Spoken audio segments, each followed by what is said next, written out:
G'day, you good motherfuckers, the Buttsman here, and as the old saying goes, women are from Venus and men are pigs. But why are ladies seen as the fairer sex, and why are the men in the world seen as the villains? That's an interesting question. Well, it's your lucky day, ladies and gentlemen, because here is the definitive list. Here are 10 reasons that woke women hate men. Number 10, toxic masculinity. If there has been a buzzword over the past 5 years or so, toxic masculinity has to be up there with some of the greats. By definition, it is a set of attitudes and ways of behaving stereotypically associated with or expected of men, regarded as having a negative impact on men and society as a whole. So it's basically whatever men do. That is toxic masculinity. Anything that's bad that a man does is toxic masculinity. Anything bad that a female does is not toxic femininity, it is brave, powerful, wonderful, and fantastic. Yay. On social media, everything that dudes do is deemed toxic masculinity. When Will Smith the other week slapped Chris Rock because Will Smith is a big old pussy, that was not to, you can't blame Will Smith for that, you blame toxic masculinity. There are examples of things that you could put under the label of toxic masculinity. The whole idea that men can't have emotions, men can't cry, men shouldn't look after the kids. That's the woman's job. That's bullshit, that's garbage, it's toxic. Maybe we shouldn't blame all men for this, maybe we should blame the rotten eggs that are the ones that are living their lives like this. Right? Many people will have you believe that if you are a man in this world, then you are to be blamed for everything bad that men do. If a woman is attacked in the middle of the street, that is your fault, that is my fault, it is men's fault, not the fault of the psycho who is attacking this woman. Domestic violence? Don't blame the perpetrator, blame men. A great example of this is when a poor young lady was killed in a park in Melbourne, and rather than blaming the fucking psycho that killed this poor lady, Lisa Wilkinson, a host of a very not popular but large news platform at the time, The Project, decided to blame every single man who identifies as a man with a big old or little cock. This might upset some people, but honestly, parents, instead of telling our girls not to walk through parks, maybe we should be telling our boys not to rape them. You can tell men, all men, that attacking a woman is terrible. You can tell them that forever and we will agree with you, obviously. But it won't stop this happening because the people that are doing it are fucking psychos. And it fucking shits me up the wall that we have a whole generation of young women who genuinely see the young men that they are in primary school with or high school with as the enemy.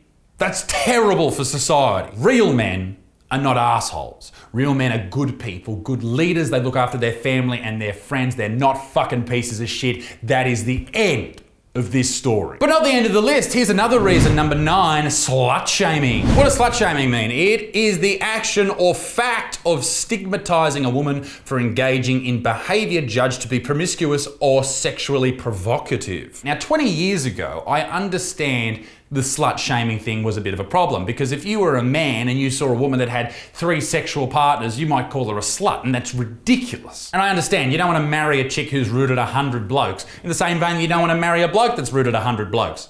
Or chicks.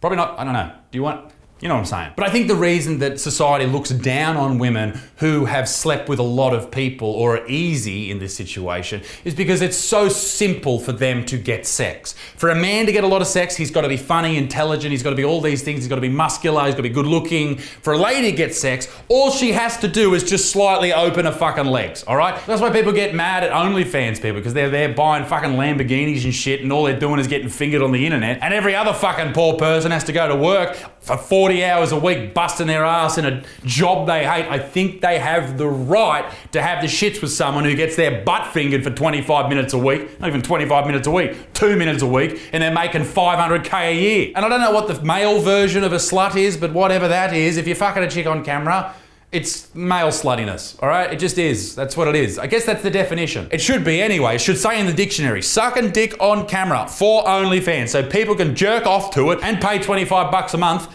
is a little bit slutty. Number 8, the wage gap. Ooh. You hear about it constantly. The media brings it up every couple of months here in Australia, all about women not getting equal pay for the next 20 or 30 years here in Australia, and women get fucking mad about it, particularly your auntie on Facebook. She gets the shits. Now, I know facts don't work with a lot of people, but let me tell you this. The reason the wage gap exists is for a multitude of reasons. There are so many different factors between the career that you choose, the job you choose, the hours you choose. Do you choose to work away from home? Do you choose to get pregnant and take 2, 3, 4 years off, or 6 months off work? All of these are factors in this. As much as it might suck, this is why it exists. It's also illegal to pay someone differently based on their sex. But regardless of this, it's still brought up every couple of months, and it only intensifies the hatred towards men. So does number 7 on this list. Woke women believe that all men are dangerous. I've already touched on this already in this video, but I feel it is important to really highlight it. A generation of young women between the ages of 14 to 30, maybe even a little bit older, are learning that not only are men dangerous, that they should be scared of them at all times and avoid them at all costs. Furthermore, anything that is going wrong in their life, their personal life, their work lives, can be and should be blamed on men. What a fucking cop-out. Blaming everything on the patriarchy is a weak way to live your life, and you will not be successful carrying on like that. Young women are learning this at high school. It's being cemented at home, and it's been cemented on social media sites like TikTok. And yes, of course there's dickhead men, but to paint all men with the same brush, if it was done in the opposite way to paint all women with the same brush, you would fucking hate it and fight to the death to change that attitude from men towards women. But because it's the other way around, you don't give a shit and you fucking subscribe to that idea, and it's garbage. But the dickhead thing actually leads me to my next point. Number 6.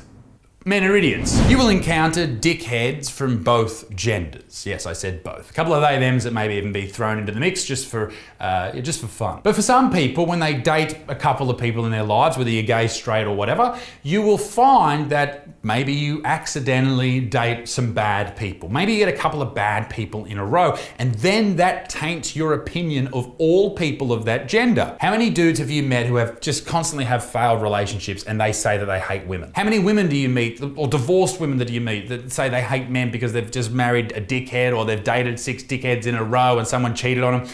How many people do you meet like that? Like lots. But ladies, can you really blame your husband for cheating on you with Stacey, an accountant? She's got big old milkers. 3 years ago, my husband went out one night for a beer, but that beer was all the way in Tennessee and had much bigger tits. It's these lived experiences that often taints our ability to think objectively about other people. When you have this mindset, particularly about men, and combined it with all of the other reasons listed on this list, then you have hatred. It sends you on a pipeline straight to modern day feminism and their crusade against men. And for dudes, it sends them on this weird trajectory that they end up at the pub spending all their money on piss and pokies. Good times. Number 5, and this is a great one and a great reason to hate men, male feminists. The wolf in sheep's clothing. Basically, what a male feminist is a predator hiding in camouflage looking to pounce. The only reason male feminists exist is to fuck chicks. This is it. The only reason. If you know a guy who says he's a male feminist, he's trying to fuck you. It's a sad attempt to get closer to women and sleep with them because they have no other way of doing so. Number 4, ladies and gentlemen, is it's popular.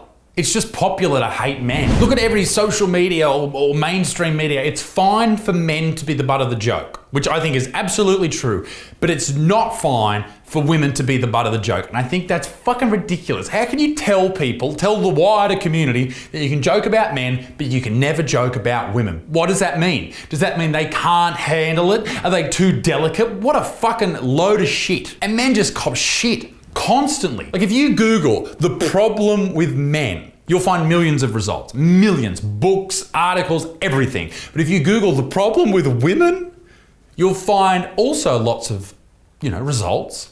But they're all about why women have problems, but they're all caused by men. Number 3. male privilege. Male privilege is something that gets spoken about all the time. Everything is male privilege, okay? And yes, there are some things that you could consider male privilege. It's probably easier for a man to become a CEO, all right, right now. But that's a privilege. I'll give you that. It's probably also in some families you may have experienced this. If as a man, you're allowed to go out later than your sister. That is a privilege. Even though your parents probably did it for all the right reasons, it's also still a privilege. But not everything a man experiences is a privilege. Men are 4 times more likely to kill themselves. Men are more likely to live on the street. They're more likely to go to jail. They're more likely to go to war. They're more likely to die on the job. Is that a privilege? It's just fucking ridiculous. It does me fucking head in. Number 2, the media. These are the pricks that spread this shit. These are the people that are trying to divide society. They are absolute Number 1, and this is the number 1 reason I believe that woke women hate men, is because we have this little thing called humor. Men are funny people. Men are blessed with the ability to understand humor. If you are around a group of men, you will hear the most fucked up shit of all time. Honestly, if a woke woman walked past us, you would probably get arrested. Men have to develop this. They have to develop a sense of humor because no one wants just a hot dude. You need a dude with personality. And ladies, you're allowed to just be hot. You don't have to have anything, right? I'd much prefer that you did, and you probably should, just for your own benefit. But most ladies aren't as funny as men. And proving this is 90% of the best comedians of all time and most popular right now are men. No, and there's no glass ceiling. No, ladies, that's not an excuse anymore. There's plenty of ladies out there doing it. You're just not as funny. The overarching theme of this video is this. Don't hate people just because of their gender. You sexist fucks. Be good motherfucker. My name's Isaac Butterfield. All the very best in the world, ladies and gentlemen. Peace in the Middle East. Mid extinct. Bye-bye. Ladies and gentlemen, thanks for watching the video. Your support means absolutely everything. If you haven't subscribed, do it right now. You keep me dogs fed and I love you. Now, ladies and gentlemen, if you didn't know, there's 3 new videos on this channel every week, and if you want more, you can head over to Little Buttsman, which is the 2nd channel. Ladies and gentlemen, there is more. What about the podcast each and every week? It's available on Spotify and YouTube as well, and I'm also on tour right now around the country doing my show, Cancel Me Now. Stand-up comedy is back, ladies and gentlemen, and please, for Christ's sake, follow me on Instagram. I'm very lonely. Love ya. Bye.